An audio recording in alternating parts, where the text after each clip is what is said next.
Hello दोस्तों, आप सभी का मेरे YouTube चैनल जज्बा क्लासेस में स्वागत है। दोस्तों, इस वीडियो में यह जानेंगे कि यूपीपीएससी के पेपर कितने चरणों में होती हैं, यूपीपीएससी की परीक्षाएं कितनी चरणों में होती हैं। दोस्तों, यूपीपीएससी की जो परीक्षाएं हैं वो 3 चरणों में होती हैं, यानी कि हमें 3 स्टेज पार करने होते हैं। पहला स्टेज जो होता है वो प्रीलिम्स के होते हैं और सेकेंड जो स्टेज होता है वह आपके मेंस एग्जामिनेशन के होते हैं और जो थर्ड है वो पर्सनालिटी टेस्ट होती है। तो जो प्रीलिम्स होते हैं वो प्रीलिम्स होता है ऑब्जेक्टिव टाइप्स के। जो सेकंड आपका मेंस एग्जामिनेशन, जब आप प्रीलिम क्लियर करते हैं, जो सेकंड मेंस एग्जामिनेशन देने जाते हैं वह लिखित परीक्षा होती है, रिटन टाइप का होता है, जिसमें आपको पेपर लिखने होते हैं, कन्वेंशनल पेपर होते हैं।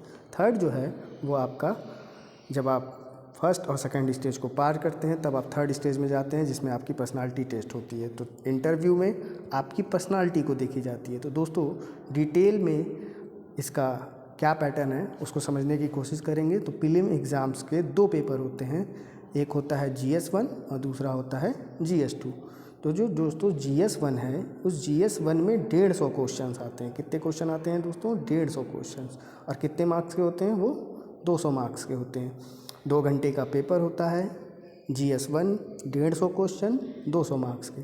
जो GS2 होते हैं दोस्तों, उसमें 100 क्वेश्चन आते हैं और इस 100 क्वेश्चन के कितने नंबर होते हैं? 200 मार्क्स के होते हैं।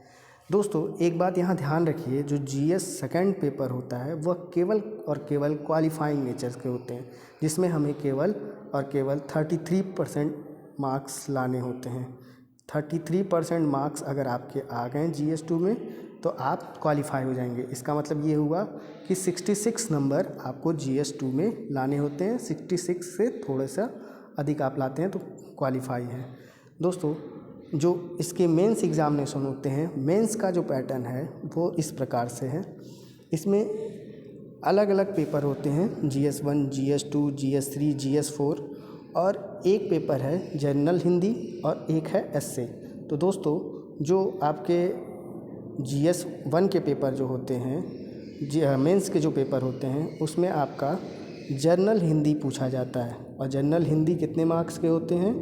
150 मार्क्स के होते हैं। जो दोस्तों आपके एस्से हैं वो भी 150 मार्क्स का होगा और आपकी जो जनरल स्टडीज़ फर्स्ट हैं वो 200 मार्क्स के होंगे। जनरल स्टडीज़ सेकंड भी 200 मार्क्स के। जनरल स्टडीज़ 4 जो हैं, थर्ड जो है वो 200 मार्क्स के और जनरल स्टडीज़ 4 जो हैं वो भी 200 मार्क्स के होंगे। दोस्तों, ये तो हुए GS1, GS2, GS3 और GS4 जनरल हिंदी और एस्से।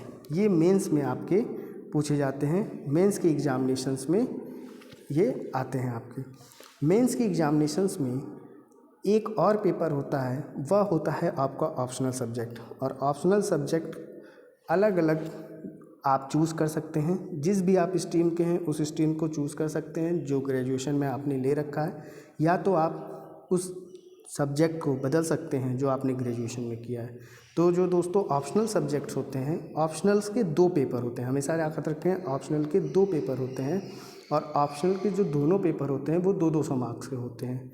तो जो ऑप्शनल्स हैं वो इस तरह से लिस्टेड हैं आपके।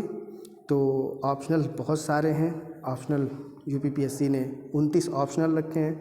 ये 2021 के पैटर्न के हिसाब से ऑप्शनल्स हैं, जो 2021 के मेंस के एग्ज़ाम में ऑप्शनल के सब्जेक्ट आपको चूज़ करने को मिलेंगे। तो फर्स्ट क्या है दोस्तों? फर्स्ट है एग्रीकल्चर, सेकंड है जूलॉजी, थर्ड आप केमिस्ट्री देख सकते हैं, चौथा है फिजिक्स, पाँचवा है आपका मैथमेटिक्स, छठवां है जियोग्राफी, सातवां इकोनॉमिक्स, आठवां सोशोलॉजी, इंटरनेशनल रिलेशन, अकाउंटेंसी और 9वां है दोस्तों, यहाँ पे कुछ गलती है क्योंकि यहाँ सोशोलॉजी है केवल, तो इसे केवल सोशोलॉजी कहेंगे, इतना दूर आप काट दीजिए। अगला है फिलॉसफी, 10वां है जूलॉजी, 11वां है साइकोलॉजी, 12वां botany, law, animal husbandry and veterinary science और 15वां है आपका स्टैटिस्टिक्स, 16वां मैनेजमेंट, 17वां political science and international relations, 8वां है हिस्ट्री, 18वां हिस्ट्री, 19वां है एंथ्रोपोलॉजी, 20वां सिविल इंजीनियरिंग, 21वां मैकेनिकल इंजीनियरिंग, 22वां इलेक्ट्रिकल इंजीनियरिंग, 23वां इंग्लिश लिटरेचर 24 है, उर्दू लिटरेचर 25वां, हिंदी लिटरेचर 26वां, संस्कृत लिटरेचर 27वां, कॉमर्स एंड अकाउंटेंसी और 28वां पब्लिक एडमिनिस्ट्रेशन और 29वां है मेडिकल साइंस यानी MBBS वालों के लिए। दोस्तों आप इन 29 ऑप्शनल में से किसी एक ऑप्शनल को चूज़ करके आपको उनके 2 पेपर देने होते हैं। जो भी आपको सूटेबल लगता है आप उस तरह के ऑप्शनल चूज़ कर सकते हैं। अक्सर लड़कों को कन्फ्यूजन होता है कि किस ऑप्शनल को चुनें। ऑप्शनल चुनने के लिए मैं एक अलग से वीडियो बना दूंगा कि आप किस ऑप्शनल को चुनें और कौन सा ऑप्शनल आपके लिए बेटर हो सकता है, या आपने जिसमें ग्रेजुएशन कर रखा है क्या वो ऑप्शनल, उस सब्जेक्ट का ऑप्शनल लेना मेरे लिए सही है या नहीं है। उसके लिए मैं एक सेपरेट वीडियो अलग से बनाऊंगा। यहाँ मैं हर विषय के अलग से वीडियो डालते रहेंगे ऑप्शनल के लिए। दोस्तों लास्ट जो है वो पर्सनालिटी है। वो पर्सनालिटी टेस्ट आपके 100 नंबर के होंगे, यानी कि आपका इंटरव्यू जो है वो 100 नंबर का होगा।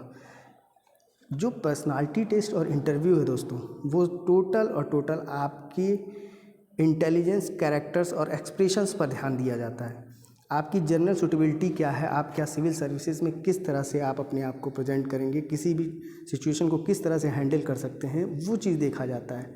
यहाँ पे आपके बहुत ज़्यादा नॉलेज की चेकिंग नहीं की जाती है, क्योंकि नॉलेज की चेकिंग आपकी PT में और मेंस में हो चुकी है। यहाँ पे केवल आपकी सिचुएशन हैंडलिंग की कैपेबिलिटी को देखी जाती है। तो दोस्तों आपको वीडियो कैसा लगा सभी लोग ज़रूर बताएं।